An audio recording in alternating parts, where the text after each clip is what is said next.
No real muscle tension in there. We've just got some traction on the joint.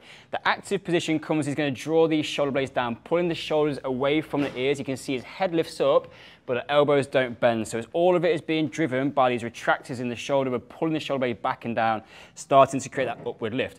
Our active hang position is going to be the foundation from a lot of pulling movements. And then can he start to then shift weight onto a single arm active hang? That's our next progression. You can see for the first time, if you're a bit unsure, just let one kind of finger come off, start to gently shift over. And what I want him to do is be able to hold that active position and then transfer back onto the bar.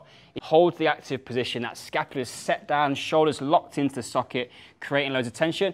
And he's also thinking about what's happened down here with the rest of the chain as well. Linking the shoulder with the hip starts to enable us to transfer forces through the chain really nicely. Jacko is now going to go single arm and he's going to drop into a dead hang. So we'll show you what that looks like. So he transfers himself across into the active position, and if he goes dead hang now, lets the tension go, you see the ear slumps down towards the shoulder, the body's naturally going to want to unwind into this position. The job now is, can he crank that shoulder back down, wind himself back up into facing forwards, and then he pulls the shoulder blade back into a stable position so he can create that active shape.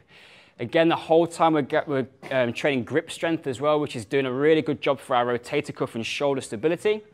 Tim's going to go into his active position, and then as he transfers across, what sometimes might happen is he starts to let that grip go, and then all of a sudden he loses that active position, and then you see that unwind. It's also going to have an effect on his grip. He needs to keep that active position where he's constantly trying to pull that shoulder blade down and keep that separation between his ear and his shoulder. So if we are finding that difficult, one of the first things we can look at is not completely taking away the hand on the opposite side. So rather than taking his hand completely off, Tim can start to loosen a finger, and maybe he can hold with 3 fingers, 2 fingers, or 1 finger, so you can build up progressively. The other option we have is using a resistance band. So he's then able to hold and take that arm off, and then with a little bit of support from the band, he's able to work on those mechanics of holding that single arm in an active position. And then what he can also do is give himself the opportunity to go out of that active position and come back into it, just as we demonstrated before.